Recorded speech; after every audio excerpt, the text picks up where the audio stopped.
چونکہ یہ ایک بہت بڑا ایشو بن گیا میڈیا کا، اور ثاقب نثار صاحب میڈیا پہ بہت نظر رکھتے تھے اور میڈیا میں ہیرو دکھنے کی کوشش کرتے تھے، تو انہوں نے اس کا سو موٹو ایکشن لے لیا، اور سو موٹو جب کارروائی ہو رہی تھی عدالت میں تو میں بھی عدالت میں اس فیملی کے ساتھ حاضر ہو جاتا تھا۔ تو جب سو موٹو کارروائی ہو رہی تھی عدالت میں، اعظم سواتی صاحب روسٹرم پہ کھڑے تھے، انہوں نے اس فیملی پہ یہ الزام لگایا کہ یہ دہشت گرد ہیں۔ تو ثاقب نثار صاحب نے مجھے بھی روسٹرم پہ بلایا، میں اور اعظم سواتی صاحب اکٹھے روسٹرم پہ کھڑے تھے، تو میں نے ان سے استدعا کی اور میں نے ان سے کہا کہ مائی لارڈ، اس بچی کو دیکھ لیجئے جو سب سے چھوٹی بچی تھی، اور میں نے کہا اس پورے خاندان کو دیکھ لیجئے، یہ کیا آپ کو دہشت گرد نظر آتے ہیں؟ اور پھر میں نے ان کو اس واقعے سے آگاہ کیا کہ جی اس چھوٹی بچی نے 18 گھنٹے کچھ کھایا پیا بھی نہیں تھا، اور بخار کی حالت میں یہ گھر میں اسی طرح پڑی رہی۔ تو خیر اس وقت ثاقب نثار صاحب نے اعظم سواتی کو بڑی سنائی، اور پھر میں نے عدالت عظمیٰ کو یہ بھی گزارش کی کہ جی ان غریبوں کی اس گائے نے اعظم سواتی صاحب کے فارم ہاؤس کے اندر گھسنے کی ہمت نہیں کی تھی، کیونکہ وہ تو اونچی اونچی دیواریں ہیں، بلکہ اس کے ساتھ جو سرکاری زمین ہے، تو گائے نے اس میں گھسنے کی جسارت یا حماقت کی تھی، جس کی سزا اس خاندان کو دے دی گئی۔ تو انہوں نے کہا ثاقب نثار صاحب نے کہ JIT یہ قبضے کے معاملے کو بھی دیکھیں، اور پھر جو شہریت کا معاملہ ہے اس کو بھی دیکھیں، اور جو اعظم سواتی صاحب نے ایک مرتبہ ایک $1 ملین کا ایک جعلی نوٹ جو دیا تھا سیلاب متاثرین کو، تو انہوں نے کہا کہ اس معاملے کو بھی دیکھیں۔ یہ JIT ثاقب نثار صاحب کی عدالت نے بنائی تھی اور 3 افراد پہ مشتمل تھی۔ اس کو ہیڈ کر رہے تھے جناب عرفان نعیم منگی صاحب، جو کہ DG نیب راولپنڈی تھے اس وقت، اور دوسرے اس کے ممبر تھے جناب احمد رضوان صاحب، ڈپٹی ڈائریکٹر جنرل IB، اور تیسرے اس کے ممبر تھے میرویز نیاز صاحب، جو کہ ڈائریکٹر تھے اور DIG تھے FIA میں۔ ان 3 افراد پہ مشتمل یہ JIT کمیٹی جو بنائی گئی، تو اس کو ثاقب نثار صاحب نے جو اس کا مینڈیٹ تھا، اس میں یہ چیزیں شامل تھی کہ what sort of incident took place at his residence on 25 اکتوبر 2018 کو ان کے رہائش گاہ پر کس نوعیت کا واقعہ رونما ہوا؟ پولیس کو متحرک کرنے میں اعظم سواتی کا کیا کردار تھا، جس کے بنا پر خواتین اور بچوں کو پولیس کے تحویل میں لیا گیا؟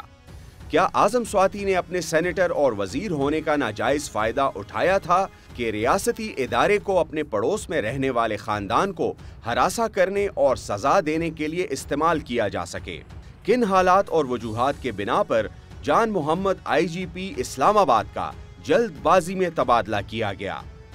کیا اعظم سواتی کا IG کو ہٹانے میں بالواسطہ یا بلا واسطہ کردار تھا؟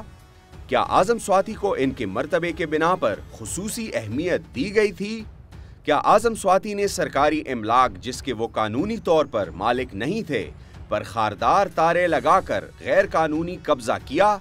کیا اعظم سواتی کی ملکیت میں موجود پراپرٹی قانونی طور پر حاصل کی گئی یا ان کو الاٹ کی گئی، اور ایسی کسی الاٹمنٹ یا ملکیت کے قواعد و ضوابط کیا تھے؟